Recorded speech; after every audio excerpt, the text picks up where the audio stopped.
Sorry guys, length के लिए length अभी छोटी है, धीरे-धीरे मैं इस लेंथ को इंक्रीज़ कर दूँगा और अभी रिकवर तो थोड़ा बहुत हो ही गया हूँ, इतना हो गया हूँ कि मैं बोल सकता हूँ, अच्छे से बात कर सकता हूँ। वीडियो में तुम्हें पता ही चल जाएगा, अच्छे से हँस बोल के कर रहा हूँ और थोड़ी बहुत गलती होगी तो उसके लिए माफ़ कर देना। और एक क्वेश्चन मेरे से भाई ने बोला था कि अगर तुम मतलब क्वेश्चन करोगे, हम लोगों से एक क्वेश्चन करोगे, हमें एक क्वेश्चन दे दोगे, हम उसका आंसर देंगे तो ज़्यादा बेटर रहेगा। तो ठीक है, मैं एक क्वेश्चन करता हूँ, मुझे बताओ, fortune revealing heaven go versus heavens will, कौन जीतेगा? और वैलिड आंसर देना, सही-सही, ये नहीं कि कुछ भी बोल देते हैं, रीज़न के साथ। MJ reverb society. बड़े दिनों बाद यार, मेरे को तो लास्ट एपिसोड याद ही नहीं है और मैं अब थोड़ा-सा बता देता हूँ कि ऐसा क्या हुआ था। थोड़ा तुम भी ध्यान रखना इस चीज़ का, मुझे ये नहीं पता कि ये रियल इश्यू है कि नहीं। हुआ ये था ना कि एक बर्तन था जो कि स्टील का था या पता नहीं लोहे का था, एल्यूमीनियम, पता नहीं किस चीज़ का था यार वो बर्तन। उसमें ना पानी गर्म करने को रखा था क्योंकि मेरी हल्की-हल्की तबीयत ख़राब हो रही थी। पता नहीं कौन-सा एक वायरस नहीं फैल रहा, कह रहे थे कि एचएन कोई सा वायरस फैल रहा है, सबको फ़ीवर, एकदम कोल्ड-वोल्ड सब कुछ हो रहा था। तो पता नहीं वो वायरस था या कोई सा था, मुझे नहीं पता। थोड़ा बहुत मेरे को भी हल्का-हल्का हो रहा था ये सब। अब पानी गर्म करने को रखा और मतलब जो मम्मी थी ना, उन्होंने ध्यान नहीं दिया होगा और वो ना मतलब सो गई होंगी या बैठ गई होंगी, उनको ध्यान नहीं रहा कि गैस जल रही है। और यार वो पानी गर्म होता रहा, इतना गर्म हो गया कि पूरा का पूरा वेपोरेट हो गया, पूरा का पूरा हवा, वो पूरी की पूरी जो बर्तन था ना, एकदम ब्लैक काला पड़ गया। अब उन्होंने क्या करा कि वो बर्तन को रख दिया होगा, थोड़ा-सा पानी में धो के साइड रख दिया होगा। तो अब धोने के बाद उन्होंने दोबारा गरम करा और उन्होंने जो दोबारा पानी गरम करा, उसको ना वो वाला पानी उसी वाले बर्तन में रख दिया जो काला पड़ गया था। अब मुझे क्या पता यार ये सब चीज़ें, मुझे इतना पता था कि कोई बर्तन काला पड़ गया है। अब मैंने ध्यान नहीं दिया, मुझे लगा यही मतलब पानी मेरे को पीना था, गर्म पानी पी रहा था मैं और मैंने यार वो वाला पानी पी लिया और ये दिक्कत हो गई। अब ये शायद एचएन वाले वायरस से हुई दिक्कत या उस पानी से भी, मैं कुछ कन्फर्म नहीं कह सकता। लेकिन ये थी, अब थोड़ा तुम भी ध्यान रखना कि मत पीना ऐसे पानी। तो यही चीज़ थी, मैंने बता दिया। अब स्टार्ट करते हैं अपना एपिसोड। लास्ट एपिसोड का तो मुझे पता ही नहीं क्या हुआ था। होप तुमने देख रखा होगा, मैंने भी देखा था थोड़ा बहुत। यिंग वुशी की बात चल रही थी, बाय नेमिंग कह रही थी वीक है तो शीनू उससे कह रहा था चुप रह तू। वैसे-वैसे बातें चल रही थी। तो वो चीज़ें थी। अब स्टार्ट करते हैं अपना new episode, let's start. Episode 141 यानी 141, लेट्स स्टार्ट। फेंगयुआन कहता है लांग या ब्लेसलैंड लौट आया वो। अब उसका वक़्त ना उसकी डिवाइन सेंस सोवेनियर रिमोटल प्राइमेसी में ही था। मतलब वो वहाँ पे इसका सेंस अंदर था उसके।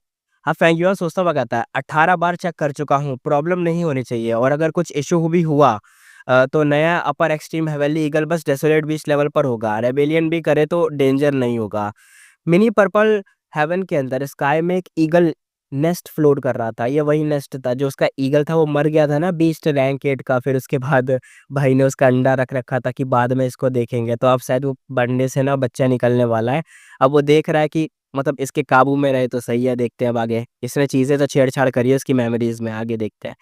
नेस्ट में ना सिर्फ एक अपर एक्सट्रीम हेवनली ईगल का अंडा था और कुछ नहीं था। सौ ली एरिया में फेंगिवा ने stand path immortal zombies, desolate beast और वॉकिंग मीट ट्री लगा दिए थे। सब सेफ्टी के लिए थे कि अगर ये गलती से भी रेबल करा, यानी मतलब होता है ना कि फेंगिवान के ऊपर ये अटैक कर दिया तो भाई कम से कम बचने के लिए, भागने के लिए या कुछ इसको हैंडल करने के लिए हो ना। तो भाई ने बॉडीगार्ड्स लगा रखे थे। अब हैचिंग स्टार्ट होती है। ज़ॉम्बीज़ ने फ्रेश ब्लड निकाला, गो वॉर्म एक्टिवेट किए और ब्लड एग में फ्यूज़ कर दिया। ये प्रोसेस पहले भी किया था, तब हाई चैंग का खून यूज़ हुआ था। अब फेंग युआन का अपना खुद का ब्लड यूज़ हो रहा है। मेमोरीज़ और हाई फैन के अरेंजमेंट्स भी मॉडिफ़ाई कर दिए गए, यानी अब ये जो मेमोरीज़ हैं वो उतनी ही मेमोरीज़ रखेगा जितनी चाहिए। फेंग युआन उसके माइंड में, उस ईगल के।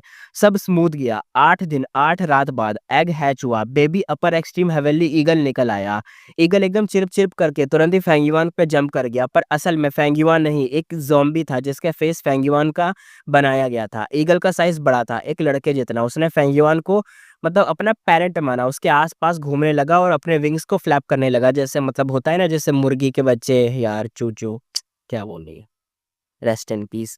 फेंगिवान स्माइल करते हुए कहता है ठीक है, ठीक है। उसने ईगल का हेड थोड़ा सा स्ट्रोक करा और ईगल शांत हो गया और ज़्यादा क्लोज फील करने लगा। फेंगिवान ने एक लंबा हेवनली क्रिस्टल निकाला और व्हाइट गोल्डन और ट्रांसलूसेंट क्रिस्टल ईगल के आँखों में एकदम चमक आ गई जब उसने देखा, क्योंकि उसे खाना था वो। उसने तोफू की तरह उसको तोड़कर एकदम भाई खा गया। बिना डाउट फेंगिवान के हाथ से मतलब अच्छे से एक्सेप्ट करा, कोई भी रेबेल नहीं करा। और 6 क्रिस्टल खाने के बाद उसका पेट फुल हो गया। वो एकदम भाई बैठ गया, एकदम क्यूट स्टाइल में ग्राउंड पे एकदम घूमने लगा और एकदम पप्पी की तरह एकदम इधर से उधर चिरप-चिरप करने लग गया। फेंगिवा स्माइल करते हुए कहता है, "क्या? फुल बस 6 क्रिस्टल में उसके पास वो भी बैठ गया। ईगल सेफ फील करते हुए फेंगयुआन की गोद में आके सर रख के सो गया। उसके नर्म येलो फेदर टच करने में थोड़े से गर्माहट और कंफर्टेबल फील कर रहे थे। अगले दिनों में फेंगयुआन ने ज़ॉम्बी के थ्रू ईगल के साथ वक्त बिताया। रिलेशन डीप होता गया और सेफली थोड़ा बहुत मॉनिटर भी कर रहा था। तुम सोच रहे होगे कि पहले जब वो मॉडिफाई मॉडिफाई सॉरी कह रहा हूँ, जब वो हैच हुआ था तो फेंगयुआन ने क्लोन रखा था अपना वहाँ पे। अब वो क्लोन हटा के फेंगयुआन खुद आ गया था, इसलिए वो क्लोन हटा दिया था। वो क्लोन इसलिए रखा था ना, ताकि अगर गलती से भी मतलब अटैक करे तो फेंगयुआन पे अटैक ना हो, क्लोन पे अटैक ना हो, मतलब क्लोन पे अटैक हो जाए। डिवाइन सेंस से फेंगयुआन ने देखा हंड्रेड्स ऑफ ईगल नेस्ट वहां थे। ये सब आयरन ईगल ब्लेसलैंड में लाए गए थे। उसने सबसे बड़ा नेस्ट चूज करा ईगल का घर बनाने के लिए। लांग या लैंडस्पिट ने भी हेवली क्रिस्टल एक्सचेंज किए थे कंट्रीब्यूशन पॉइंट से, और सबसे ज्यादा स्टॉक उसने हेवली लॉर्ड बाइजू से डील करके लिया था, चूडू के जरिए। बाइजू रैंक 8 गो इमोर्टल था, उसके पास ह्यूज स्टॉक था। डील के लिए फेंगयुआन ने northern IC plan variant human secret और ईगल के बारे में इन्फो रिवील की। वैसे भी ये सीक्रेट ज्यादा छुपा नहीं था। फेंगयुआन ने काफी रिसोर्स दिए, लेकिन ये सब हाई फैन ग्रोटा हेवन से मिले थे, सो कोई प्रॉब्लम नहीं थी। चू सेक्ट और बाइजू ट्राइब दोनों को रिसोर्स अर्जेंटली चाहिए थे, यानी बहुत ज्यादा अर्जेंट था, उनके लिए परफेक्ट मैच भी था। ईगल हैच करने के बाद फेंगयुआन कुछ दिन ऑब्जर्व करता रहा। जब वो श्योर हो गया कि कोई इशू नहीं है, तो तुरंत ही लांग सेट के टेलीपोर्टेशन से सीधा टाइक्यू चला गया। याद होगा ना वो टेलीपोर्टेशन मेथड, जिससे मेथड क्या मतलब अरेंजमेंट लगा रखा है फॉर्मेशन, वहां से तुम सीधा पहुंच जाते हो लांगिया बेसलैंड, या लांगिया बेसलैंड से ताइक्यू के एरिया में, जहाँ पे बहुत सारे बीस्ट है, बहुत खतरा रहता है। क्योंकि सिक्स्थ अर्थ कैलेमिटी आने वाली थी, टाइम बहुत कम था, ताइक्यू में वो ट्रिबुलेशन फेस नहीं कर सकता था। बहुत ज्यादा खतरा है, हम जानते हैं वहाँ पे कितने खतरनाक एशियंट बीस्ट, इमोरियल बीस्ट तक है वहाँ पे, इसलिए। और प्लांट्स भी बड़े खतरनाक है, ऊपर से हेवेंसविल भाई, वो तो उसका पीछा ही करती रहती है, इसका क्या बताया जाए, इतनी खतरनाक चीजें हैं। फेंगयुआन फेमिलियर फेस यूज करके, भेस बदल के, यानी डिस्गाइज में ट्रैवल कर रहा था। कभी एशियन डेसोलेट बीस्ट, कभी डेसोलेट बीस्ट के एकदम ऊपर से ऊपर, मतलब होता है ना खतरनाक खतरनाक इमोरियल तक भी उसको सेंस हो रहे थे। और पता क्या करता, जब भी कोई बीस्ट आता ना उसके पास, तो वो ना उसका भेस ले लेता। यानी अगर सामने अगर हो गया सामने, ऐसा हो गया कि वेजिटेरियन बीस्ट आ गया, तो भाई ने अपना मांसाहारी वाला बीस्ट का रूप ले लिया, ताकि वेजिटेरियन वाला दूर रहे कि अरे ये तो मांसाहारी वाला है, दूर रहो उससे। और चुपचाप साइड से निकल जाता, तो कोई भी ग्रुप उसको डिस्टर्ब नहीं करता। और हेवेंसविल भी जल्दी से कोई प्लान नहीं बना पा रहा था, क्योंकि उसको भी थोड़ा टाइम चाहिए होता है। फेंगयुआन तो स्पीड में ट्रैवल कर रहा था, इसलिए वो भी ज़्यादा कुछ कर नहीं पा रहा था। और सेंटर ऑफ द टाइक्यू जाने की उसने हिम्मत नहीं की थी। वहाँ वाइल्ड इमोर्टल गू प्लस इमोरल डेसोलेट बीस्ट भी भरे पड़े थे। जो वो सेंस कर रहा था ना कि यहाँ पे इमोरल डेसोलेट बीस्ट है, वो वही सेंटर वाले पार्ट से आ रही थी सेंस। तो वो वहाँ पे जाने की हिम्मत तो नहीं हो रही थी भाई की। लकीली फेंगयुआन का डेस्टिनेशन टाइक्यू के सेंटर में नहीं, बल्कि उसके थोड़ा सा कोने पे था।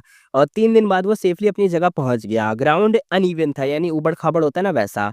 और जाइंट ग्रास तो थी ही, लेकिन बैटल के मार्क्स छुप नहीं पाए थे। यहाँ पर वहाँ एकदम एकदम ऐसा लग रहा था कि लाशें भिड़ी पड़ी हैं, एकदम ऐसा लग रहा था पता नहीं कोई भिड़ गया हो इधर, खतरनाक वाला, लाशें ही लाशें पड़ी थी। फेंगयुआन ने सराउंडिंग्स को थोड़ा सा स्कैन करा, डेंजर नहीं मिला, लेकिन उसने रिलैक्स की सांस नहीं ली। थोड़ा बहुत रहा कि अरे अलर्ट रहो यहाँ पे। फेंगयुआन सोचता है लास्ट अर्थ कैलेमिटी में मुझे बहुत डार्क पाथ के दावमार्क्स मिले थे, इस बार डार्क लिमिट यूज करके हेवेंसविल से हाइड किया है, इफेक्ट कई गुना बेटर है। इसलिए अभी तक तो ऐसा लग रहा है कि हेवेंसविल ने उंगली नहीं करी है। फिर फेंगयुआन ने गोवम एक्टिवेट करके सराउंडिंग्स इंस्पेक्ट करना स्टार्ट करा। वो बहुत ही अलर्ट था, हर जगह केयरफुली इंस्पेक्ट कर रहा था, केयरफुली चेक कर रहा था, यानी आसमान, जमीन, और जमीन के अंदर भी, कहीं कोई नीचे से निकल के ना आ जाए। उसके इमोर्टल प्राइमेसी में एक रैंक 7 इमोर्टल गू था, जो स्पेशली हेवली लॉर्ड बाइजू से बोरो किया था। ये भी उनकी डील का पार्ट था। इस इमोर्टल गो के बेस पे एक इमोर्टल किलर मूव भी रेडी था। किलर मूव यूज करने के बाद फेंगयुआन एक्साइटेड था, कहता परफेक्ट, परफेक्ट, ये बिल्कुल सही है, यही जगह है। और उसकी यादों में भी शायद ये जगह थी, इसलिए वो कहता है मेरी याद भी सही है और यही जगह है। मूव के थ्रू उसने एक ब्लेस्ड लैंड लोकेट किया, जो एयर में था और एम्प्टी स्पेस में परफेक्टली हिडन था। फेंगयुआन स्माइल करते हुए कहता है गुड, गुड ईगल, अब तेरी बारी है, निकल जा मेरे ईगल। उसने इमोर्टल प्राइमेसी खोला और वहां से अपर एक्सट्रीम हेवनली ईगल को रिलीज कर दिया। ईगल अब पहले से कई गुना बड़ा हो चुका था, तुम जानते हो ना उसकी स्पीड कितनी ज्यादा खतरनाक है बड़ा होने की, तो वही था। और यंग भी था, पर फेदर शाइनी और आईज एकदम शार्प वाली लग रही थी। ज्यादा भी शार्प नहीं थी, क्योंकि अभी फुल ग्रो नहीं हुआ, लेकिन अभी भी खतरनाक लग रहा था। अपीयरेंस स्ट्रांग और पावरफुल लग रही थी। ईगल ने फेंगयुआन को अपनी बैक पे बिठाकर स्काई में फ्लाई करा, और मल्टीपल जो मतलब होता है ना ये ऐसे पार करना, हम जानते हैं कि रैंक 8 बीस्ट ना, याद होगा तुम अगर भूल गए तो, रैंक 8 बीस्ट किसी भी ग्रोटो हेवन में ना घुस सकता है और बाहर भी निकल सकता है, फॉर्मेशन को भी तोड़ के बाहर निकल सकता है, इसलिए। और यहाँ पे अच्छे से चीज़ों को सेंस करके वो निकल बाहर एकदम होता है ना बच-बच के बा आगे बढ़ रहा था। डायरेक्शन बदल के ग्राउंड की तरफ भी डाइव कर रहा था। 3 मीटर पहले ही ईगल का एक हिडन एंट्रेंस में एकदम से घुस गया। फेंगयुआन के साथ ताइक्वी एकदम गायब हो गया। यानी भाई सीधा किसी ग्रोपे हेवन में घुसा है या किसी ब्लेस्ड लैंड के अंदर घुसा है। देखो, ब्लेस्ड लैंड ही होगा ये क्योंकि ग्रोटे हेवन में तो ये घुस ही सकता है, तो ब्लेस्ड लैंड क्या चीज़ है? तो ब्लेस्ड लैंड में भी घुस ही जाएगा। अब अगले ही मोमेंट फेंगयुआन एक बिल्कुल नए ब्लेस्ड लैंड में अराइव हुआ था। ये ब्लेसलैंड काफ़ी यूनिक था। पूरा एक बायोम ना एक शैलो बीच जैसा था और जेड ग्रीन पानी सिर्फ 3 मीटर से कम डेप्थ में था। यानी अगर तुम पैर रखोगे तो तुम्हारे घुटने से भी नीचे तक आएगा। बीच पर बड़े-बड़े रॉक्स पाइल थे जैसे किसी ने ना यहाँ पे कारवास पे रैंडम स्टॉक ड्रॉ कर दिए हों और ग्रीन वाटर के पूल्स थोड़े बहुत टूटे-फूटे थे, कहीं लेक्स थी, कहीं छोटे-छोटे सी एरिया थे। एक चेस बोर्ड का पैटर्न जैसा अजीब-सा लग रहा था। फेंगयुआन सोचते हुए कहता है ये डोंगफेंग ट्राइब का जेड पूल ग्रासलैंड जैसा लगता है, पर असल में वो दोनों अलग हैं, क्योंकि थोड़ा बहुत बायोम सेम था। क्योंकि हम जानते हैं जेड पूल ग्रासलैंड तुमने थंबनेल में तो देखा ही होगा कितना पानी और कितना मतलब हरा-भरा कह रहा हूँ, कितना अच्छा लग रहा था देखने में, पहाड़ थे, पानी-पानी ज़्यादा था लेकिन वहाँ पे, तो वैसा ही था। लेकिन यहाँ पे कम, यहाँ पे ग्रीन टाइप का ज़्यादा था। जेड पूल ग्रासलैंड में हज़ारों डीप पूल्स थे और स्टार्स जैसी फॉर्मेशन थी। हर पूल में अलग वाटर और काउंटलेस एक्वाटिक स्पीशीज़ पानी में रहती थी और सोर्सेस कनेक्टेड थे। रॉक के अलग-अलग बीच में ना अलग-अलग चीज़ें बनी हुई थी। बीच और यहाँ पे जो फिशेज़ थी और एक्वाटिक इंसेक्ट थे, मॉर्टल गू थे, शीशेस थे और सीवीड होती है ना, जितनी भी देखो समुद्र में चीज़ें होती हैं ना, वैसी चीज़ें तो यहाँ पे थी। लेकिन यहाँ पे एक स्पेशल चीज़ थी, एक स्पेशल स्नेक था। ये स्नेक ना पिंकिश रेड कलर का था, छोटा और डेलिकेट था, एडल्ट थंब साइज़ का था बस। छोटे वाले सिर्फ़ कुछ सेंटीमीटर के, ये वाले थंब साइज़ का था। और ये थी एक स्पिरिट, स्नेक स्पिरिट। ये फॉर्मेशन पाथ में एक्सपर्ट गो इमॉर्टल हांग डोंग की स्पेशलिटी थी और ये थी हांग डोंग का ब्लेसलैंड। तो ओके, तो यही था। पहले हमें बताया गया था उसके बारे में जेड पूल ग्रासलैंड उसकी तरह सेम था, लेकिन यहाँ पे बस एक चीज़ अलग थी। एक पिंकिश लैंड स्पिरिट थी या पता नहीं कौन-सी स्पिरिट है, स्नेक स्पिरिट है शायद और यहाँ पे थोड़ा बहुत पानी कम है, वहाँ तो बहुत ज़्यादा जेड पूल ग्रासलैंड में। अब आगे देखते हैं। हांगडोंग, थीविंग थीविंग कह दिया सॉरी, पता नहीं कहाँ से मेरा नाम ये रहता है। Travelling three elites travelling three elites में से एक था। जब डोंगफेंग चांगफेंग ने डोंगफेंग युंगलियांग को पोसेस करके रिवाइव की करने की कोशिश की थी ना, होता है ना पोसेस कर लेते हैं अच्छे से फिर रिवाइव करा तो याद होगा वो बैट वाली चीज़, बैट कॉप वाला होगा। तो इम्मोरियल रूइंग बैट कॉप यूज़ करके टेम्परेरी बेस बनाया था। तब तक हान डोंग मर चुका था और ट्रैवलिंग थ्री एलिट्स थे लू क्विंगमिंग, सु गुआंग और हांगडोंग। ये फेमस लोन कल्टीवेटर थे। साथ मिलके ये एक इमॉर्टल किलर मूव यूज़ करते थे जो कि लाइट कैरेट बनाता था जो सुपर फास्ट ट्रैवल करता था। गो इमॉर्टल वर्ल्ड में अगर लोग क्लोज़ होते हैं, साथ कल्टीवेट करते हैं तो कभी-कभी जॉइंट किलर मूव भी क्रिएट कर लेते हैं और ट्रैवलिंग थ्री एलिट्स भी ऐसे ही थे। जैसे चाओ लू वू और हान ज़ेन का वाइंड थंडर रोर था ना, याद होगा वाइंड थंडर रोर से उन्होंने कितना नुकसान करा था।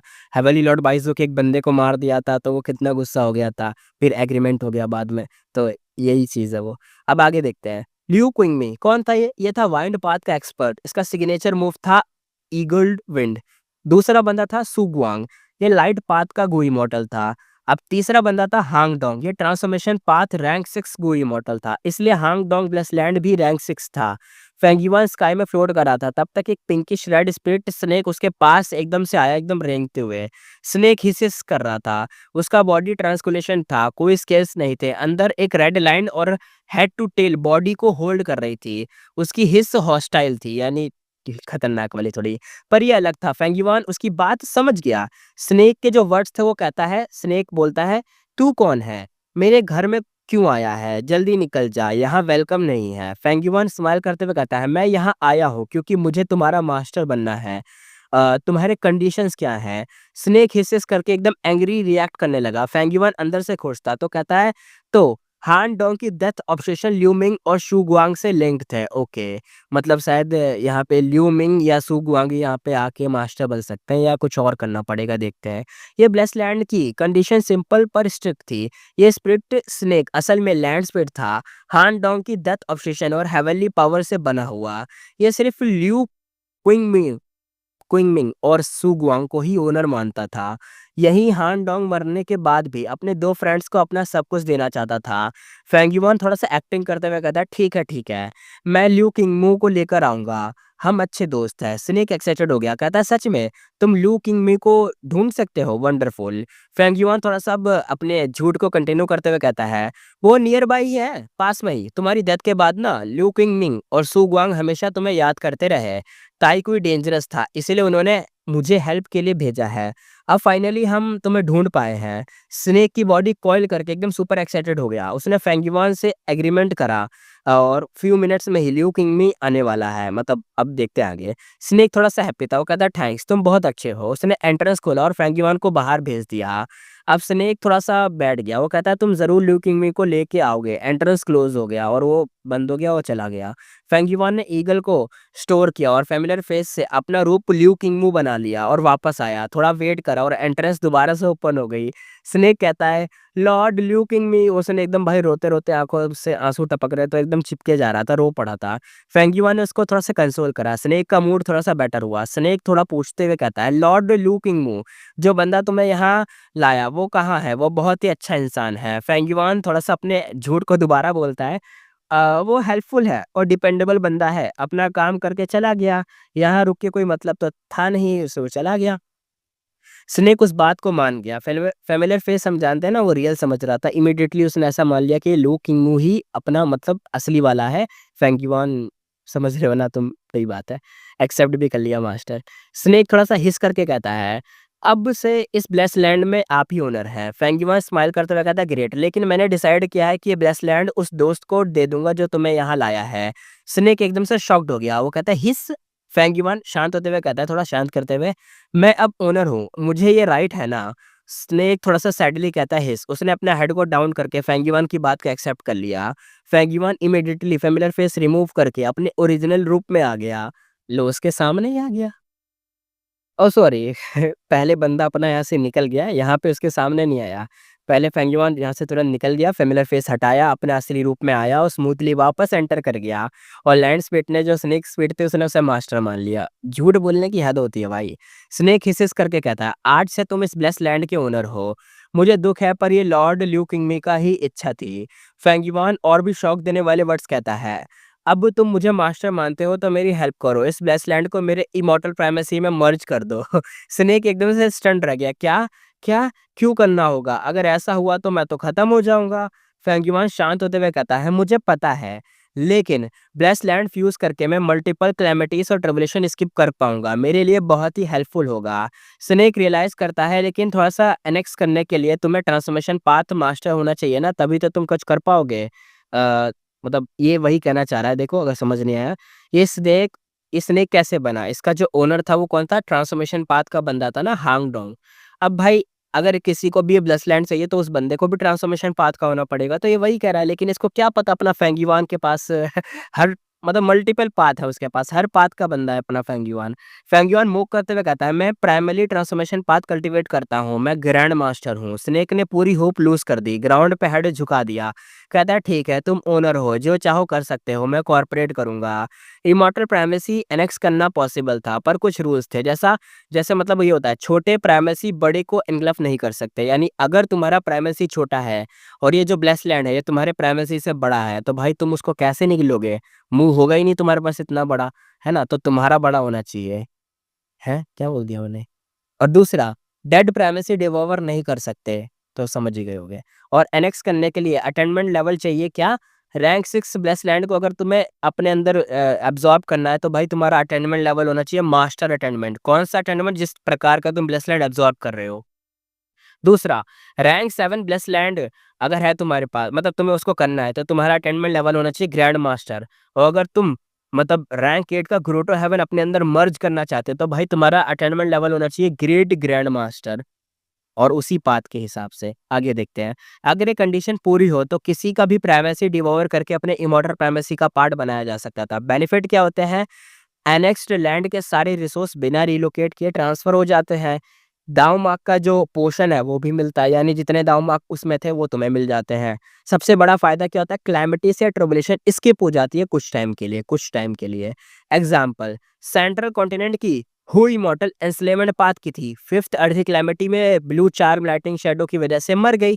ब्लू चार्म लाइटनिंग शैडो अभी भी था, जिंदा है वो, पर उसका कैलेमिटी काउंट पास हो गया था। अगर कोई उसके ब्लेस लैंड को एनेक्स करता, सब रिसोर्स मिलते, दामाग भी मिलते, और एक एक से 5 कैलेमिटी से स्कोप हो जाती, साथ ही काउंट डाउन भी रीसेट हो जाता।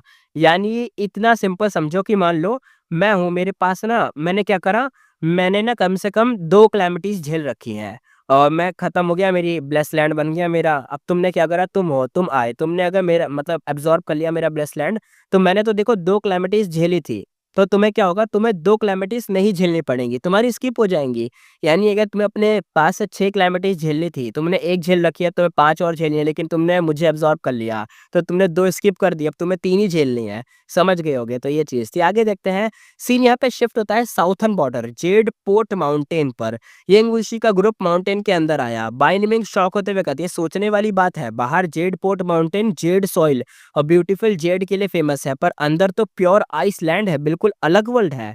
अंदर जैसे जैसे गए, टेम्परेचर गिरता गया, फ्रॉस्ट एनर्जी चारों तरफ थी, डिफेंसिव मेथड होने के बाद भी सबको ठंड लग रही थी। सडनली यिंगवुशी रुक गया, फॉरवर्ड एम्प्टी स्पेस देखते हुए बोला, हम आ गए हैं। ये एक रैंक 6 इमॉर्टल प्राइमेसी है, जो एक स्ट्रेंथ पाथ गो इमॉर्टल सैडोसेक का छोड़ा गया था। फिर उसने हाई लाओलान की तरफ देखा, हाई लाओलान, ये तुम्हारे लिए है, तुम्हारी स्ट्रेंथ पाथ अटेनमेंट इनफ है, तुम इस प्राइमेसी को अनेक्स कर सकती हो, यानी एब्जॉर्ब कर सकती हो, तुम्हारे आने वाली ट्रिबुलेशन बाईपास हो जाएंगी।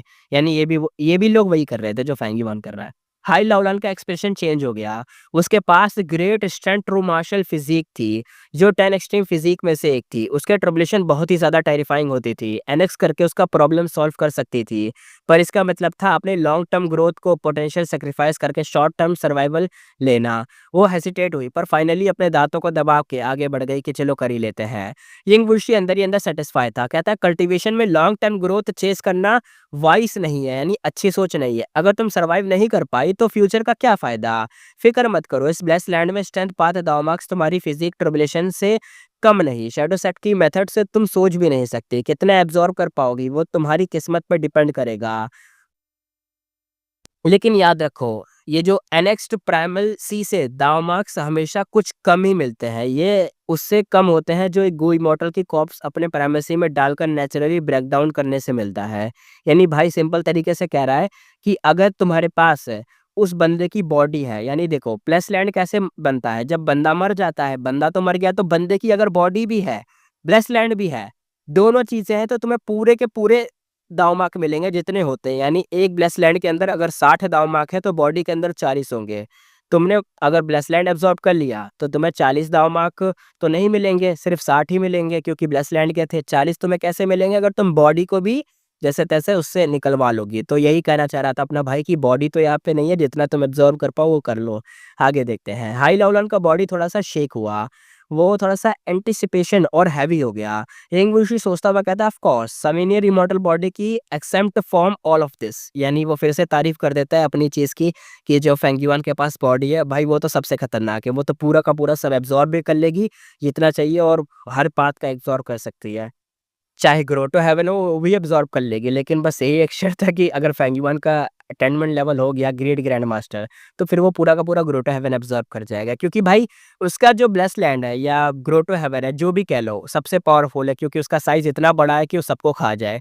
बस अटेनमेंट लेवल की वजह से पीछे रह जाता है अपना भाई, वरना तो रैंक 8 बंदों को भी ले डूबे फेंगयुआन तो। अब आगे सीन शिफ्ट होता है, हमें फेंगयुआन की साइड दिखाते हैं। फेंगयुआन कन्फ्यूज़ था, कहता है ये क्या हो रहा है? पिंकिश रेड स्पिरिट स्नेक की हेल्प से फेंगयुआ ने सक्सेसफुली हार्क डाउन ब्लेसलैंड को एनेक्स करके अपने प्राइमेसी यानी इमॉर्टल प्राइमेसी, जो कि सविनियन इमॉर्टल प्राइमेसी, उसका पार्ट बना लिया। मिनी नॉर्थर्न प्लेस में एक शैलो रॉक बीच अपीयर हुआ, यानी मिनी नॉर्थर्न प्लेस के अंदर ये प्राइमेसी आया था।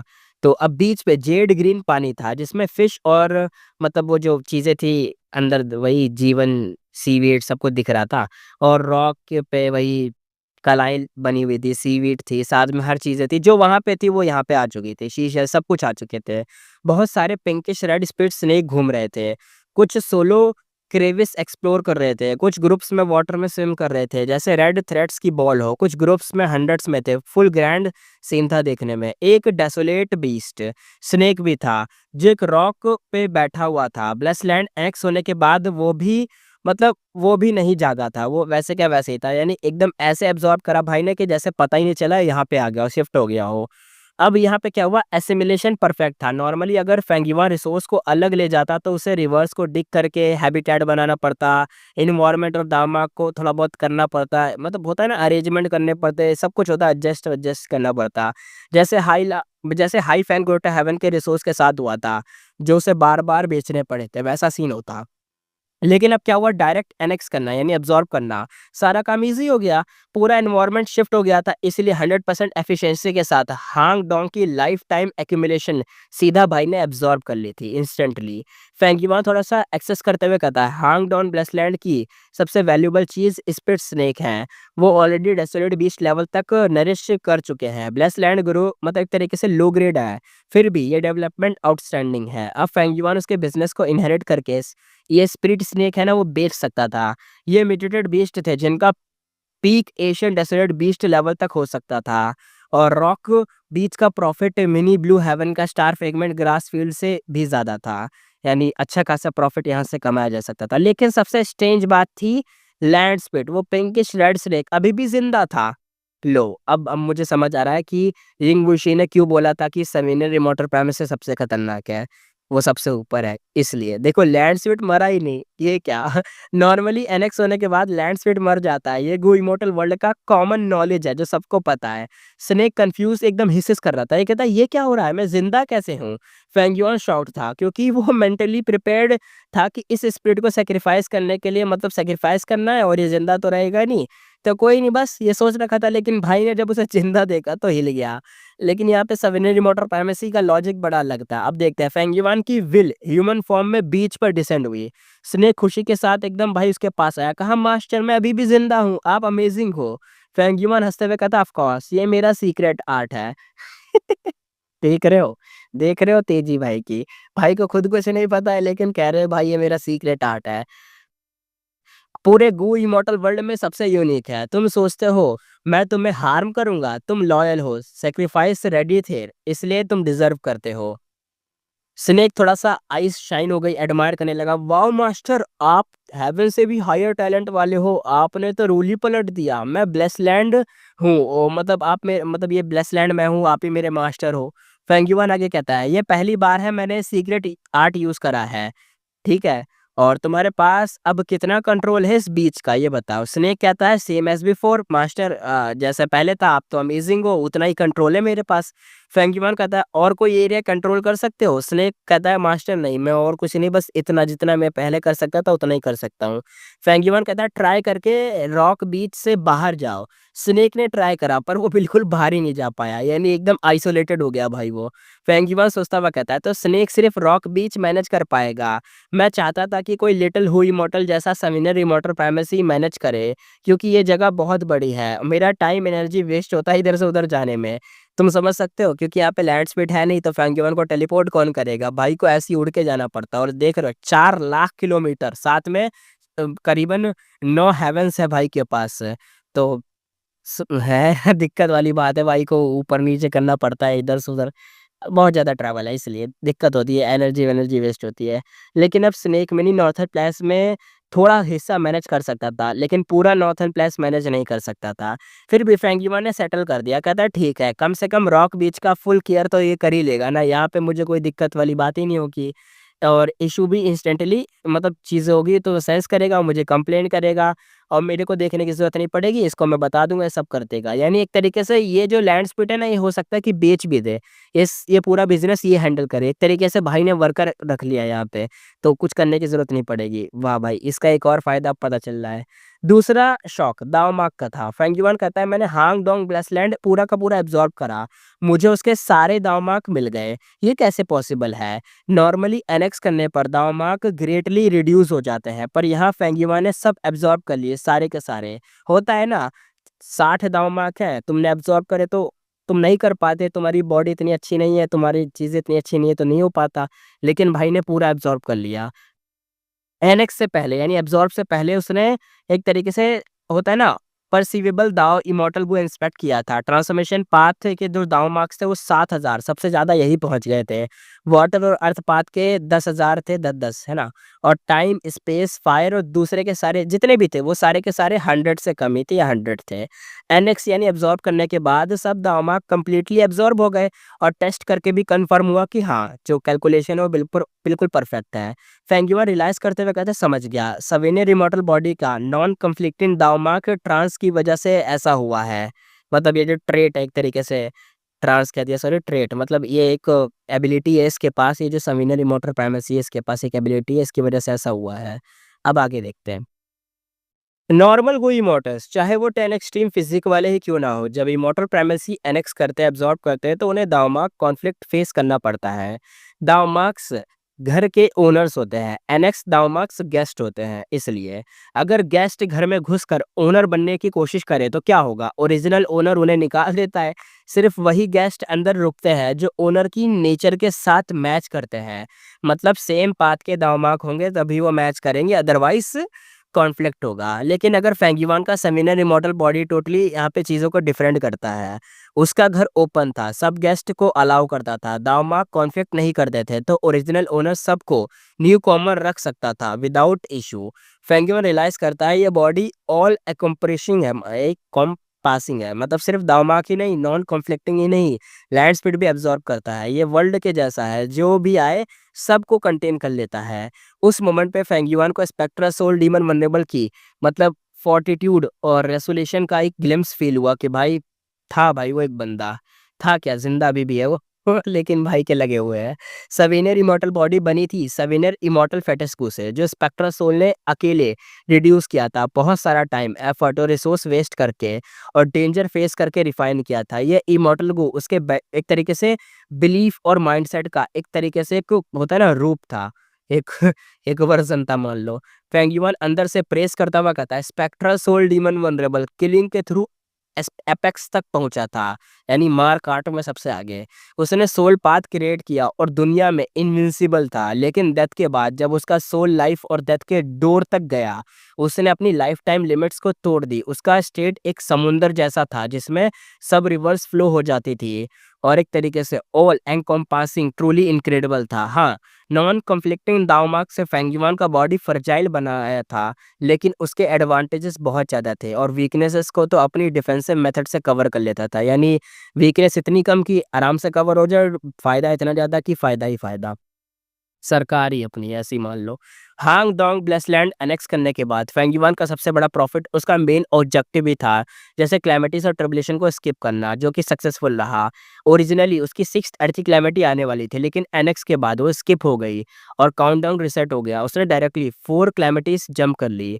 फेंगयुआन कैलकुलेट करते कहता है मैंने ऑलरेडी 5 अर्थी क्लैमिटी पास कर ली थी, अब तो एक तरीके से 4 और स्किप हो गई है डायरेक्टली। अब मैं 9th पास कर चुका हूँ, 9th मेरी पहले हेवनली ट्रिब्यूलेशन होगी, यानी अब इसके बाद कोई क्लैमिटी नहीं, इसके बाद अब आएगा ट्रिब्यूलेशन। भाई कब ट्रिब्यूलेशन फेस करना है। गो इमॉर्टल वर्ल्ड में ये एक रूल था, ट्रिब्यूलेशन आफ्टर ट्रिब्यूलेशन फेस करना, हेवन और अर्थ का एक्नॉलेजमेंट लेना, और अगर कोई ब्लेस्ड लैंड एनेक्स करे तो उसके प्रोसीजर की ट्रिब्यूलेशन अचीवमेंट्स डायरेक्टली इनहेरिट हो जाती है। फेंगयुआन को एग्जैक्ट रीजनिंग क्लियर नहीं थी, लेकिन हिस्ट्री में काउंटलेस टाइम्स प्रूव हो चुका था एनेक्सिंग ब्लेसलैंड्स बराबर ट्रिब्यूलेशन स्किप, तो उसे पता ही है और सबको पता ही था। लेकिन ये मेथड का रेस्ट्रिक्शंस और डिसएडवांटेज भी बहुत थे, यानी बहुत बड़े बड़े थे। इसलिए southern border Z port mountain का सीन देखते हैं। हाई लाओलान ने भी एक स्ट्रेंथ पाथ इमॉर्टल प्राइमेसी को एनेक्स किया था और गेन्स बहुत बड़े थे, पर उसकी एक्सप्रेशन ग्लूमी थी। हाई लाओलान सोचती है एनेक्स करके मैंने अभी बहुत गेन किया, लेकिन अपनी फ्यूचर पोटेंशियल को सेक्रीफाइस कर दिया। सिर्फ शॉर्ट टर्म के फायदे के लिए मैंने फ्यूचर को थोड़ा बहुत दे दिया, मतलब खराब कर। हाई लाउला ने रिसोर्स और अपनी सबसे बड़ी वीकनेस काफी हद तक सॉल्व कर ली थी, लेकिन दावमार्क्स का गेन बहुत कम मिला था, अप्रॉक्स सिर्फ 30% मिला था। इमॉर्टल प्राइमेसी के दावमार्क थे, मतलब मिल गए थे, डायरेक्टली 10 क्लैमिटीज स्किप करी थी और ट्रिब्यूलेशन भी स्किप कर ली थी, इंक्लूडिंग एक हेवनली ट्रिब्यूलेशन भी था, उसको स्किप करा था। यानी इसको स्किप करने का तो बहुत फायदा हुआ, करीबन 10 क्लैमिटीज स्किप करी और एक हेवनली ट्रिब्यूलेशन स्किप करा और सिर्फ दावमार्क 30% एब्जॉर्ब हुए। अब तुम सोच रहे होगे कि मतलब नुकसान क्या हुआ यहाँ पे, इतना खर्चा है, मतलब इतना अच्छा खासा स्किप हो गया, तो भाई अच्छा खासा स्किप तो हुआ, लेकिन सोचो अगर यहाँ पे ये खुद से 10 कैलेमिटीज मतलब फेस करती है बंदी, अपने खुद से फेस करती है, तो करीबन कितने 1000 2000 इसके पास दाव मार्क बढ़ जाते हैं। लेकिन सोचो सिर्फ 30% दाव मार्क मिले होंगे, कितने होंगे? 1000 ही होंगे या उससे भी कम होंगे, क्या पता 500 600 ही हो या उससे भी कम हो, इतने कम इसको मिले होंगे। एक साथ में एक हेविली ट्रिब्यूलेशन, इसमें पता नहीं क्या-क्या फ़ायदा होता है, वो भी इसने लूज़ कर दिया। यानी वही कह रही है कि इसने फ्यूचर मतलब एक तरीके से खराब कर लिया, सिर्फ़ छोटा मतलब छोटे टाइम के लिए स्किप करके, है ना? वही।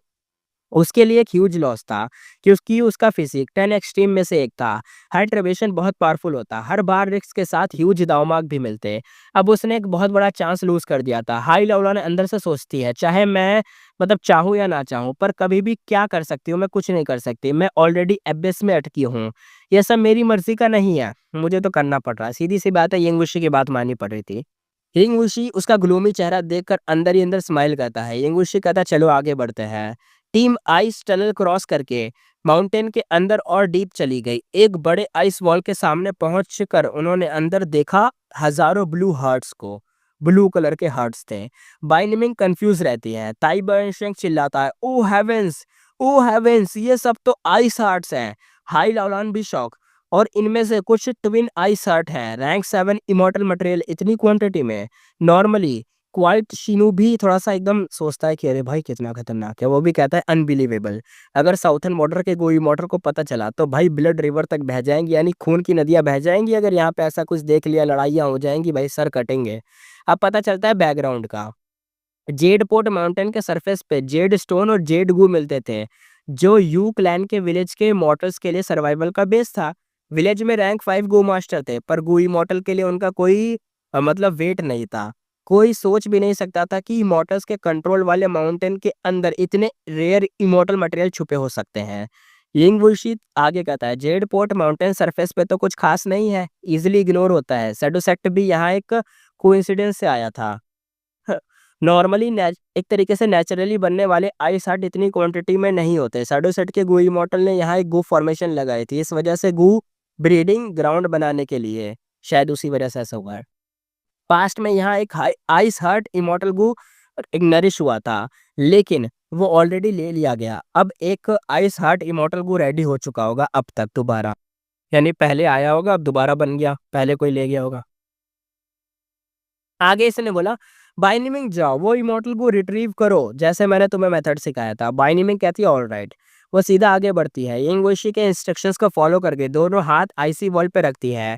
फ्रॉस्ट एनर्जी इंस्टेंटली उसके हाथ में आर्म्स में एकदम फ्रीज करने लग जाती है, एकदम घुसने लग जाती है।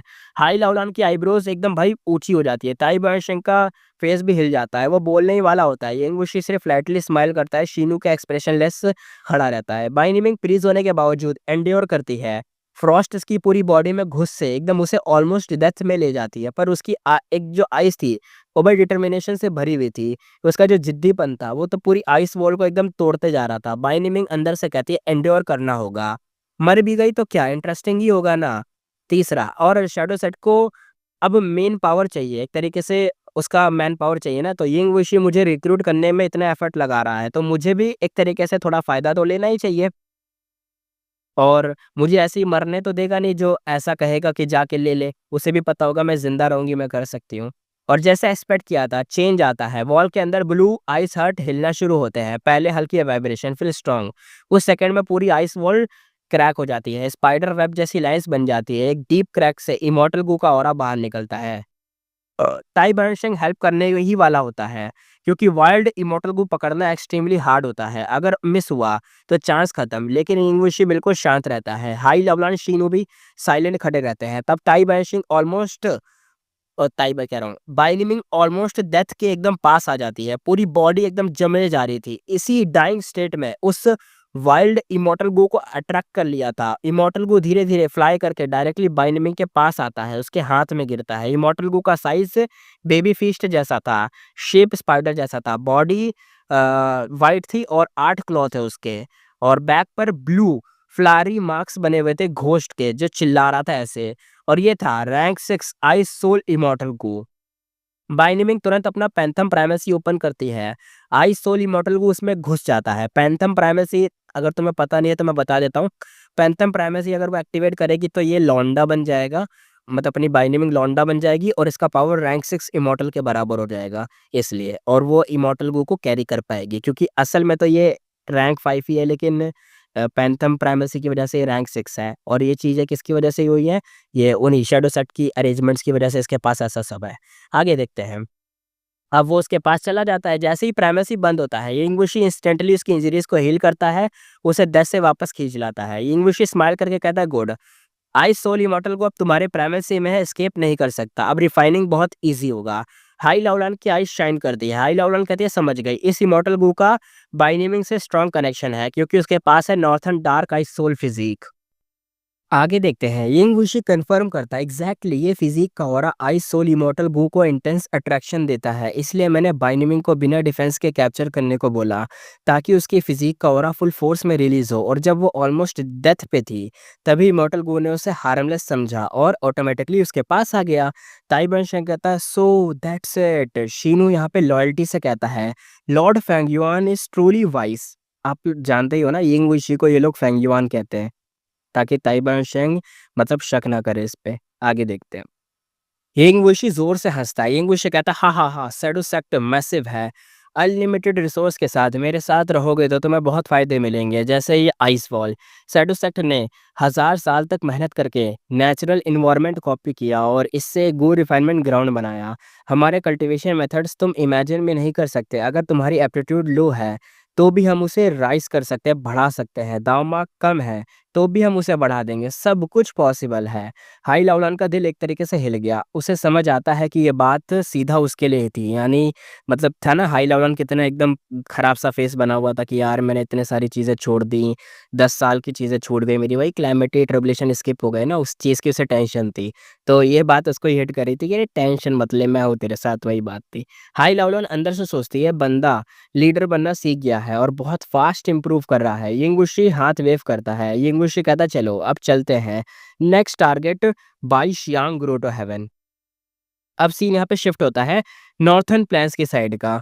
फेंगयुआन कहता है, मैं बहुत कम क्लैमिटीज और ट्रिब्यूलेशन स्किप कर पाया। उसके इमोशंस ऑलमोस्ट सेम थे जैसे हाई लाओलान के थे। दोनों अपने गेन्स लॉसेस से सेटिस्फाई नहीं थे। फेंगयुआन ने रियलाइज़ किया कि जो नंबर उसने स्किप किए वो उसकी एक्सपेक्टेशन से कम थे। अगर उसके बस में होता तो वो तुरंत रैंक 7 गो इमॉर्टल बन जाता। Hai Fan go to heaven के एंडलेस बैटल ने उसे दिखाया कि उसकी सबसे बड़ी वीकनेस है लो कल्टीवेशन लेवल, और उसका ग्रीन ग्रेप इमॉर्टल एसेंस बहुत ही ज़्यादा इनसफिशिएंट है, यानी मतलब ज़्यादा काम नहीं आता। अच्छा वाला चाहिए उसे रैंक 7 पे, जो रेड डेट वाला मिलता है, रेड डेट इमॉर्टल एसेंस वो चाहिए, लेकिन वो रैंक 7 पे मिलेगा। पहले फेंगयुआन अकेला था, इसलिए अपना फ्यूचर कंट्रोल करता था। अब अलायंस और एग्रीमेंट्स की वजह से वो एक तरीके से रेस्ट्रिक्टेड फील कर रहा था। और ईस्टर्न सी ट्रिप भी वो शैडो सेक्ट को डिस्ट्रॉय नहीं कर पाया, वहाँ पे फेल हो गया। यिंगवुशी और उसके लोग तो और स्ट्रांग होते जा रहे थे, जिसने फेंगयुआन पे इमेंस प्रेशर डाला था। इसलिए फेंगयुआन ने सोचा कि फ्यूचर पोटेंशियल सैक्रिफाइस करके अभी का बैटल स्ट्रेंथ बूस्ट करना ही बेस्ट चॉइस है। फेंगयुआन अंदर से कहता है, अगर प्रेजेंट ही नहीं बचेगा तो फ्यूचर कहाँ से आएगा? पोटेंशियल तभी काम का है जब उसे ग्रो करने के लिए टाइम मिले। ट्रू कल्टीवेशन का मतलब है प्रैक्टिकली सब कुछ हमारे करंट रियलिटी के लिए होना चाहिए, यानी अभी के टाइम में। हाई लाओलान के लॉसेस बड़े थे, पर फेंगयुआन और भी ज़्यादा मतलब उसके लिए और भी बड़े थे। फिर भी उसकी आइस में कोई भी रिग्रेट नहीं था, क्योंकि उसने पहले से प्लान कर रखा था कि कोई नहीं, जाने दो। देखो, फेंगयुआन कभी भी कोई डिसीजन लेता है ना, तो कभी भी अपने डिसीजन पे रिग्रेट नहीं करता। तो इस बात को सीखा करो कि जब भी तुम कोई डिसीजन लो, तो एकदम सोच समझ के लो कि कभी तुम उस पे रिग्रेट ना करो, और एक बार तुमने डिसीजन ले लिया तो उस पे बने रहो। ये नहीं कि ना उधर के रहे ना इधर के रहे, ठीक है? तो ध्यान रखो। फेंगयुआन एनालाइज़ करता है, हाँ, हान डोंग ऑलरेडी 2 हेवेनली ट्रिब्यूलेशन और 20 से ज़्यादा कैलेमिटीज़ क्रॉस कर चुका था। मैंने उसका प्राइमेसी एनेक्स कर लिया, यानी अब्ज़ॉर्ब कर लिया, पर सिर्फ़ 4 कैलेमिटीज़ ही स्किप हुई हैं मेरी। यानी फेंगयुआन की होनी चाहिए थी 20 और 2 हेवेनली ट्रिब्यूलेशन, लेकिन यहाँ पे 4 ही स्किप हुई, तो वो सोच रहा था कि इतना कम क्यों? हो सकता है ना उसका प्राइमेसी इतना खतरनाक है इसलिए। मतलब क्या सवेनियर इमॉर्टल प्राइमेसी इतना बड़ा है कि एनेक्स करने का इफ़ेक्ट प्रॉपर्ली विज़िबल ही नहीं हुआ, हो सकता था। कैलकुलेशन ये थी कि रैंक 6 गो इमॉर्टल हर 10 साल में 1 अर्थी कैलेमिटी फेस करता है, और हर 100 साल में 1 हेवेनली ट्रिब्यूलेशन, और 300 साल के बाद 3 ट्रिब्यूलेशन आते हैं हेवेनली, और उसके साथ वो बन जाता है रैंक 7। फेंगयुआन इस जर्नी का एक थर्ड पार्ट कवर कर चुका था। एक थर्ड पार्ट, यानी बस 2 हिस्से और बचे थे। फेंगयुआन कहता है, ये स्पीड स्लो है, मैंने जल्दी रैंक 7 पहुंचना ही होगा, तभी मेरी बैटल स्ट्रेंथ और फाइनेंशियली मतलब चीज़ें ग्रो होंगी, रैपिड बूस्ट होगा, वरना तो होने से रहा। अगर हान डोंग ब्लेसलैंड इनफ नहीं है, तो मुझे और इमॉर्टल प्राइमेसीज एनेक्स करने पड़ेंगे, यानी ज़्यादा। दाव मार्क्स गेन कम होगा ट्रिबुलेशन के कंपेयर में, लेकिन टाइम सेव होगा। यानी भाई सोच रहा है कि छोड़ो, दाव मार्क को मारो गोली, पहले रैंक बढ़ाते हैं। तो ये सोच रहा था इसलिए। और हर एंगल से चैलेंजेस हैंडल करना होगा उसे इसलिए। और जब ब्लेस लैंड एनेक्स करता है बंदा, तो उसके दावमार्क बिना लॉस के मिल जाते हैं। जो लॉस होता भी है उसे मैं कुछ और कोई इमॉर्टल किल करके इजीली कवर कर सकता हूँ।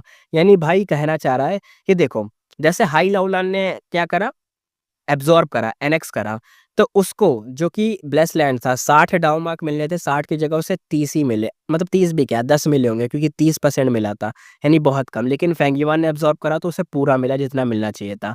तो भाई कह रहा है कि जितना मैं कर सकता हूँ उतना मैं करूँगा, डाउन मार्क गेन होंगे, लेकिन जितने अगर कम भी गेन होंगे तो मैं और ज़्यादा गेन कर लूँगा, और ज़्यादा करूँगा, मतलब कवर करूँगा जैसे-तैसे, हो जाएगा। उसकी आइस में रूथलेस लाइट फ्लैश हो रही थी, क्योंकि भाई का टाइम आ चुका था मारने-कूटने का। यानी कैसे भी करके ब्लेस लैंड लेने हैं, तो मार-काट तो करनी पड़ेगी। फेंग युआन को एक नया कल्टीवेशन मेथड समझ आया। ओल्ड मेथड ये था कि ट्रिबुलेशन नेचुरली पास करो, दामाक और ट्रू मीनिंग ह्यूज गेन मिलेगा, फाउंडेशन स्ट्रांग होगी, स्पीड स्लो होगी, लेकिन बैटल स्ट्रेंथ भी लेट बूस्ट होती है। बट क्या है ना, ह्यूज मीनिंग मिलता है, ट्रू मीनिंग मिलेगा, दाव मार्क मिलेंगे, नेचुरली आगे बढ़ोगे। लेकिन भाई का न्यू मेथड क्या था, इमॉर्टल प्राइमेसी को एनेक्स करो, यानी एब्जॉर्ब करो, ट्रिबुलेशन को मारो गोली, स्किप होंगे, कल्टीवेशन रैपिड ग्रो होगा, बैटल स्ट्रेंथ भी बूस्ट हो जाएगी, और बाद में एनिमीज को मार कूट के उनके प्राइमेसी को एब्जॉर्ब करते रहना। ये हमारा न्यू मेथड था। अब डाउन साइड इसकी क्या है, फाउंडेशन स्लो ग्रो करेगी। अपसाइड ये है कि सर्वाइवल चांस ज़्यादा है और बैटल स्ट्रेंथ फास्टेड स्पीड से ग्रो करेगी, यानी भाई का रैंक अप होगा। फेंगयुआन डिसाइड करता है कि यही मेथड उसके सिचुएशन के लिए, अभी की सिचुएशन के लिए बेस्ट था। आगे सीन दिखाता है, फेंगयुआन इमॉर्टल किलर मूव एक्टिवेट करता है, day pass like a year, यानी साल ऐसे गुजरेंगे जैसे दिन। ग्रीन ग्रेप इमॉर्टल एसेंस खत्म होने लगता है, रिवर ऑफ टाइम का ट्रिबुलेटरी श्रिंक होता है। फेंगयुआन कहता है यस, टाइम रेट स्लो हो गया है, क्लाइमेटी से ट्रिबुलेशन का गैप अब लंबा है। वो लांग या लैंड का क्लाउडी सिटी में सेफ रहता है और ताइक्यू अवॉइड करता है। वो उसका मेन फोकस है और ब्लेसलैंड को एनेक्स करना, एब्जॉर्ब करना। फेंगयुआन का थॉट प्रोसेस ये था कि हु इमॉर्टल और star from Blessland central continent impossible, क्योंकि वहाँ हेवनली कोर्ट है और 10 से ज़्यादा ग्रेट सेक्ट है, यानी वहाँ दिक्कत की बात है। दूसरा, ल्योपो वैली के ब्लेसलैंड और नॉर्थल पैंस में है, लेकिन रिस्की है, क्योंकि सेंट्रल कॉन्टिनेंट के सेक्ट और सैडो सेट का कॉम्बो दोनों वहीं पे फैला हुआ है।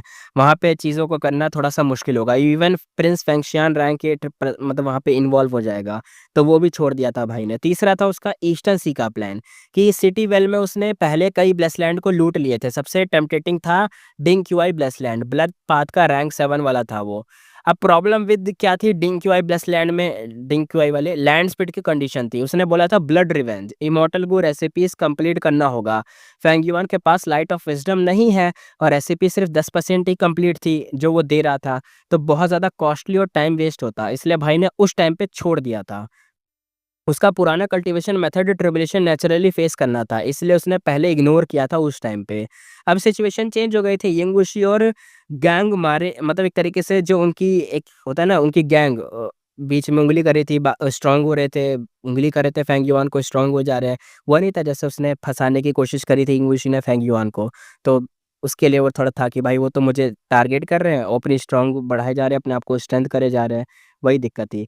वेरिएंट ह्यूमन की अलायंस भी थी, जैसे हाई लाउलान ग्रोट हेवन, और वो जो चूडू का सेक्ट ज्वाइन करना, क्रेज डीमन एग्रीमेंट था, सबने फेंगयुआन को ना एक तरीके से फंसा रखा था, एक तरीके से एक एग्रीमेंट में फंसा हुआ है। वैसे मुझे पहले लगा था ना भाई ने क्या करा है, वो जो वो नहीं था, अरे वो क्रेज डीमन गेम में जो वहां से नो इमोर्टल गो और केयर इमोर्टल गो की मदद से किसी भी एग्रीमेंट को तोड़ा जा सकता है, चाहे कुछ भी हो, ओथ एग्रीमेंट कुछ भी हो तोड़ देते हैं। मुझे लगा था फेंगयुआन ने भी अपनी सारी ओथ और एग्रीमेंट तोड़ दी है, लेकिन शायद नहीं तोड़े हैं, वरना उसको इस सब की टेंशन क्यों होती? टेंशन हो रही है मतलब नहीं तोड़े हैं। उसके अलायंस उसकी फ्रीडम को रेस्ट्रिक्ट कर रहे, एक तरीके से रेस्ट्रिक्ट कर रहे थे। फेंग युआन ने कहा, अगर अभी चेंज नहीं किया तो फ्यूचर बहुत ही एक तरीके से ब्लीक है। सवीनियर इमॉर्टल प्राइवेसी का एनेक्स एडवांटेज ही मेरी अपॉर्चुनिटी है। अब मेन ट्विस्टेड थॉट उसका ये था, फेंग युआन कहता है मैं ब्लड पाथ ग्रैंड मास्टर हूँ, डिंग क्यूआई ब्लेसलैंड एनेक्स करना अटेनमेंट लेवल से प्रॉब्लम नहीं है, लेकिन छोटा प्राइमेसी बड़े प्राइमेसी को कैसे खा सकता है? यहाँ बड़ा का मतलब एग्ज़ैक्टली क्या है? ये चीज़ समझने वाली थी। मतलब भाई ये कहना चाह रहा था कि वो खुद उसका देखो, भले उसका ब्लेसलैंड 4 लाख किलोमीटर बड़ा है, लेकिन वो ये कहना चाह रहा है कि है तो रैंक 6 ना, है तो रैंक 6 का ब्लेसलैंड, और यहाँ पे जो डिंग क्यूआई है वो ब्लेसलैंड भले छोटा है, लेकिन भाई उसका रैंक 7 है। और यही बात वो कहना चाह रहा था। अब आगे देखते हैं कि भाई का क्या मतलब है। फेंग युआन की सोच ये थी कि अगर फाउंडेशन की बात हो तो सवेनर इमॉर्टल प्राइमेसी इजीली डिंग क्यूआई ब्लेस लैंड को डिवॉवर कर सकता है, यानी खा सकता है। लेकिन प्रॉब्लम यह है कि लैंड स्पीड का एक्नॉलेजमेंट। फेंग युआन कहता है अगर फोर्स यूज करूँ तो लैंड स्पीड डिस्ट्रॉय होगा और साथ में ब्लेस लैंड भी कोलैप्स होके वाइंड्स ऑफ एसिमिलेशन बनेंगे। अगर ये winds of assimilation city well में चले गए तो पूरा का पूरा सिटी वेल डिस्ट्रॉय हो जाएगा। सिटी वेल वही जगह है, वो मतलब लेजेंड्स ऑफ रेंजो में लिखी गई थी, जहाँ पे कोई भी मतलब कितना मतलब फँस जाता है और अगर उसे पता चल जाए कि अगर वो सिटी वेल के अंदर है तो वो निकल जाता है। तो ये वही जगह है, याद हो तो। लैंड स्पीड को डिस्ट्रॉय करके ब्लेस लैंड बचाना पॉसिबल है सिर्फ तब जब उसने इमोरियल 9 हेवन का फ्रेगमेंट एब्जॉर्ब किया हो, जो सिर्फ ग्रोटो हेवन कर सकते हैं, जैसे high fan grotto heaven. Normal bless land में ये ऑप्शन ही नहीं था। दूसरी problem attainment level. Spectral soul हर पाथ में पीक अटेनमेंट रखता था, इसलिए इजीली ब्लेस लैंड एब्जॉर्ब कर सकता था। फेंग युआन के पास वो कैपेबिलिटी नहीं है। फेंग युआन आगे कहता है शैडो सेक्टर ने सवीनियर इमॉर्टल फेटिश गू रिफाइन इसलिए किया था स्पेक्ट्रल सोल के लिए इमॉर्टल प्राइमेसी डिवॉवर करना आसान बनाने के लिए। अगर मैं गू ना लेता और उसके रिवाइव होने देता तो उसका ग्रोथ इतना टेरिफाइंग होता है कि क्या बताएं। मतलब ये बोला चाह रहा है कि स्पेक्ट्रल सोल का भी कल्टीवेशन थोड़ी ना करता, वो वही करता जो वो मतलब जिस चीज़ में वो बड़ा फेमस है, यानी मारकाट।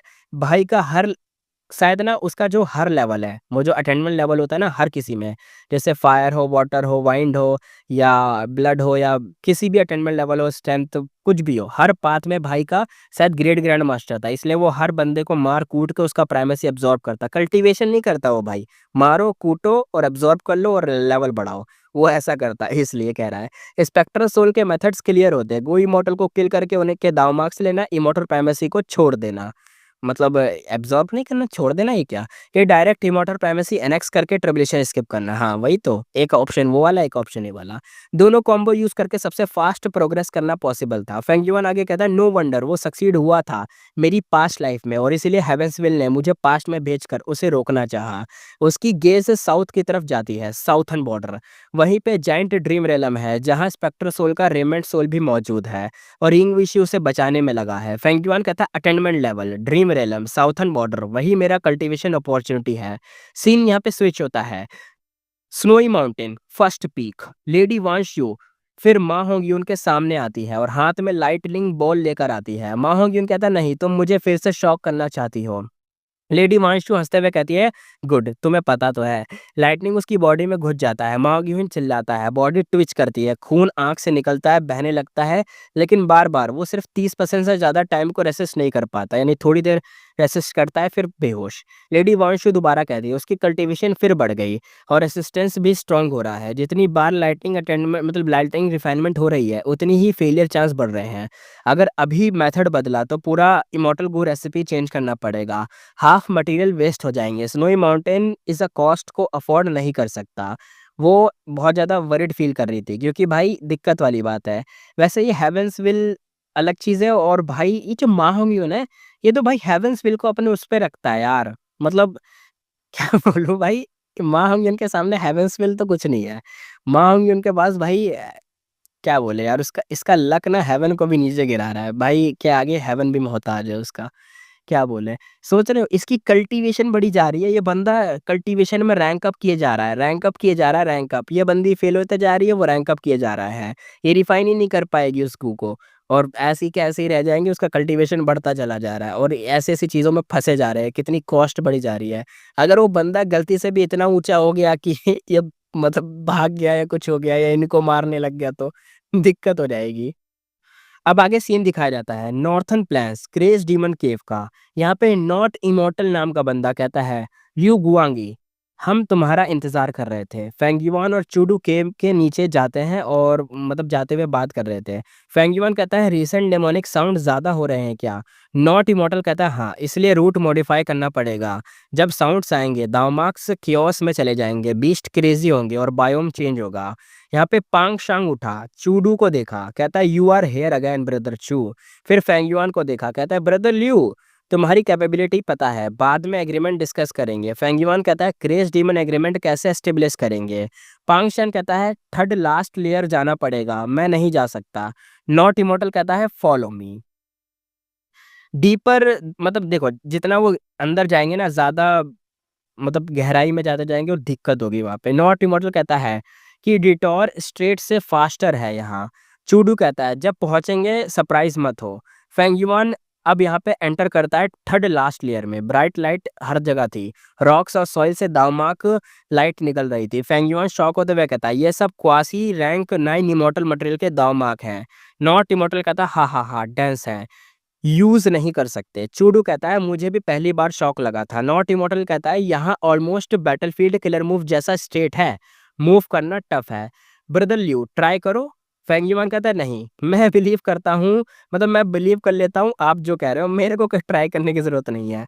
चूडू कहता है ट्राई करने के लिए अपने पाथ के दामाक के पास रहो, ईज़ी होगा और ऑब्स्ट्रक्शंस कम होगा। नॉट इमॉर्टल कहता है रूल पाथ गो इमॉर्टल हूँ, मुझे रूल पाथ दामाक्स फॉलो करने चाहिए। चूडू कहता है मैं तो स्ट्रेंथ पाथ हूँ, अपने दामाक को फॉलो करूंगा, तुम सोलो जाओगे लग रहा है, बदल लियो। नॉट इमॉर्टल स्टार्ट करता है। फर्स्ट 10 स्टेप इजी थे और 20 स्टेप थोड़ा सा मुश्किल थे, 30 स्टेप थोड़ा सा हैवी हो गए और 42वें स्टेप पे जाके भाई रुक गया अपना नॉट इमॉर्टल और बहुत गंदी तरीके से सांस लेने लग गया। चूडू हंसते हुए कहता है नॉट इमॉर्टल, अरे एक्टिंग मत करो यार, क्लियरली इतना भी ज्यादा थोड़ा बढ़ो यार, इतना क्यों अटक रहे हो, जाओ। नॉट इमॉर्टल थोड़ा सा शर्मना मतलब होता है ना, शर्मा ज्यादा, कहता है अरे अरे ओ चूडू यार तुम ही ट्राई कर लो ना, इतना कह रहे हो तो। चूडू अपनी भाई फुल स्पीड में आगे बढ़ता है बट एक भी गलत स्टेप और दामाक्स एक्सप्लोड होंगे और ब्लड और इंजरी होगी। स्टेप बाय स्टेप चलता है करीबन 38-39 स्टेप, लेकिन 40वें पे भाई जाके रुक जाता है। भाई की लिमिट 40वें पे थी। चूडू कहता है मैं तुमसे कंपेयर नहीं कर पाया यार। नॉट इमॉर्टल शॉक्ड होते हुए कहता है डोमिनेशन इमॉर्टल तुम इतना इंप्रूव हो गए, मैं क्रेज डीमन केव में हंड्रेड्स ऑफ टाइम आया हूँ फिर भी मैं 42 स्टेप पे ही आ पाया। चूडू कहता है यार इतना भी मक्खन मत लगाओ, अब ब्रदर लियू का परफॉर्मेंस देखते हैं। अगर तुम्हें समझ नहीं आया तो मैं बता देता हूँ। ऐसा मान लो ना ये एक जगह पे खड़े हैं, हवा में है, जमीन में, पता नहीं, कहीं तो खड़े हैं, आसमान में होंगे वैसे तो। और यहाँ पे इन्हें चलना है। अब ये चलना कैसे देखो, यहाँ पे ना हर तरीके के दावमाक है क्रेश डीमन केव के थर्ड लेयर लास्ट वाली में, लास्ट थर्ड में, यानी अगर इसमें 9 लेयर है तो ये शायद 8वीं में होंगे या 9, पता नहीं उसके करीब होंगे या 7वीं में। तो मान लो 7वीं लेयर में है ये, और उस लेयर में भाई ये लोग ना अब इन्हें पार करनी है वो लेयर, तो इन्हें ना आगे बढ़ना पड़ेगा। याद होगा तुम्हें फर्स्ट चैप्टर में जब ये होप गू के लिए जा रहे थे तो ये होप गू वाली जगह पे चल रहे थे और जितना आगे जाते उतना ही अटेंडमेंट मतलब एप्टीट्यूड आगे होता, एप्टीट्यूड मिलता उनको कि हाँ भाई इसका एप्टीट्यूड ज़्यादा है। तो ये वही वाली सिचुएशन आ गई थी इनकी कि यहाँ पे भाई अब इनके जो दाव मार्क है या उनके हिसाब से जिस पाथ को ये प्राइमरी कल्टीवेट करते हैं, यानी जिस पाथ के इनके पास सबसे ज़्यादा दाव मार्क है उस पाथ पे ही ये आगे बढ़ सकते हैं, आगे मतलब अपना पोटेंशियल दिखा सकते हैं कि हाँ देखो मैं इतना आगे जा पाया। तो यही चीज़ यहाँ पे आ गई थी। ये लोग तो भाई एक बंदा स्ट्रेंथ पाथ का दूसरा रूल पाथ का, ये दोनों तो चले गए इतना, एक 40 गया एक 42 गया। अब फेंगयुआन की बारी है। फेंगयुआन के पास बहुत सारे पाथ हैं लेकिन उसके पास सबसे ज़्यादा जो दाव मार्क है वो शायद ट्रांसफॉर्मेशन पाथ के हैं, कुछ हज़ारों से भी ज़्यादा है, तो शायद ये ट्रांसफॉर्मेशन पाथ का जाएगा। देखते हैं। फेंगयुआन कहता है don't laugh if I embrace my self, यानी यार हंसना मत है, गलती हो गई तो। नॉट इमॉर्टल कहता है रिलैक्स यार, आराम से जाओ, स्टेप काउंट करना और थोड़ा सा ज़्यादा ऑब्सेस मत होना। चूडू कहता है हा हा हा, फर्स्ट टाइम 22 स्टेप मैंने लिए थे जब मैं यहाँ पहली बार आया था। अगर बीट में नहीं कर मतलब अगर हरा दोगे तो मैं हंसूंगा नहीं, वो अगर नहीं हरा पाए तो देखो हंसूंगा, मैं हमेशा हंसूंगा, जिंदगी भर हंसूंगा।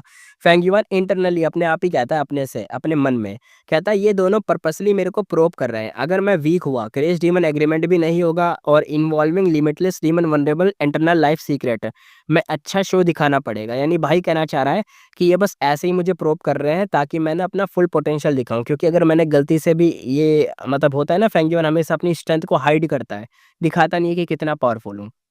तो ये लोग भी थोड़ा बहुत जानते हैं कि भाई ये बंदा हाइड करता है, तो ये लोग इसलिए इस चीज़ को ऐसे मतलब टीज़ कर, ऐसे चिढ़ा रहे कि अरे जाना आगे बढ़ आगे बढ़, ताकि फेंगयुआन अपना फुल पोटेंशियल दिखाए, ताकि ये लोग थोड़ा सा मतलब रहें कि हाँ यार ये बंदा अच्छा है, इसको अपनी टीम में लो, वरना अगर नहीं लिया तो भाई मतलब नहीं कर पाया फेंगयुआन तो नहीं लेंगे टीम में। अब फेंगयुआन की आंखों में मिस्टीरियस लाइट चमकती है, सांस एकदम भरता है भाई अपने अंदर और चलना शुरू करता है भाई अपना आगे। फेंगयुआन ने वो रूट चूज किया जहां सबसे ज्यादा ट्रांसफॉर्मेशन पाथ के दांव मार्ग थे। अगले मोमेंट में उसका एक्सप्रेशन चेंज हुआ। चूडू हंस के कहता है बर्दल लियो, सिर्फ देखने से कुछ नहीं होगा, प्रेशर फील हो रहा है ना, है ना। फेंगयुआन ने अंदर से कंफ्यूज हुआ लेकिन चेहरे पर कुछ नहीं दिखाया। मुझे लग रहा है इसको प्रेशर फील नहीं हो रहा है इसलिए कंफ्यूज हुआ। बिना जवाब दिए वो आगे चलने लगा। 1 स्टेप 2 स्टेप 3 स्टेप, फिर 10 स्टेप क्रॉस कर गया। फेंगयुआन अंदर से कहता है ये क्या हो रहा है, मुझे तो कुछ फील ही नहीं हो रहा, मुझे कोई दिक्कत ही नहीं हो रही चलने में, जैसे मैं नॉर्मल ग्राउंड पे चल रहा हूँ, ये क्या हो रहा है।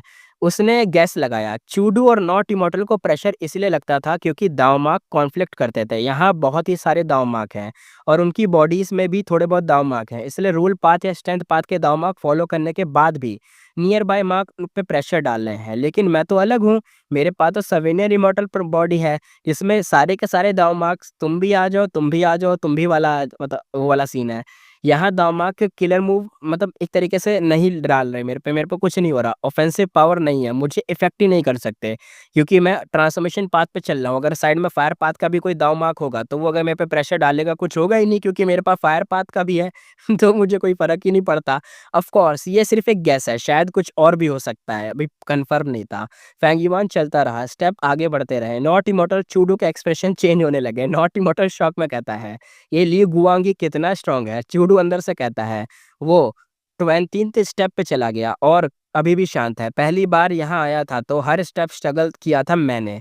क्या ये ट्रांसफॉर्मेशन पाथ मुझसे भी बड़ा मतलब मेरे से भी बड़ा जीनियस है क्या ट्रांसफॉर्मेशन पाथ में? अटेनमेंट लेवल भी ज़्यादा है क्या इसका? एक्चुअली फेंग युआन अपनी रियल पावर हाइड कर रहा था। उसने प्रिटेंड किया कि वो थक गया है। जैसे थोड़ा-सा मतलब थकने वाली हालत होती है ना, साँस लंबी-लंबी लेना वैसे। उसका एक्टिंग भी उनके मतलब ऐसा दिखा रहा था कि भाई उनके पे असर पड़ रहा है, उन्हें भी लग रहा है कि हाँ, थक गया है बंदा। वो पैथेटिक दिख रहा था लेकिन एक्चुअल में थोड़ा-सा ही वीक था। फाइनली फेंग युआन ने 20 स्टेप पे रुक गया। स्माइल करते हुए फेंग युआन ने कहा, "मैं तुम्हारे जैसा ही हूँ ब्रदर चू।" चूडू डीप लुक में कहता है, "ब्रदर लियो, तुमने फुल पावर लगाई ही नहीं है लग रहा है।" फेंग युआन बिटर स्माइल में कहता है, "मैं बस होल्ड कर रहा हूँ, अगर कंटिन्यू किया तो ब्लड स्प्लिट कर दूँगा लग रहा है, मुँह से खून ही निकल जाएगा।" चूडू थोड़ा-सा और कहता है, "सच बताऊँ मैं पहली बार यहाँ आया तो 10 स्टेप पे ही ब्लड स्प्लिट कर दिया था मैंने तो।" ये इनकी बात थी। इसी के साथ एपिसोड करते हैं खत्म, फिर मिलेंगे नेक्स्ट एपिसोड में।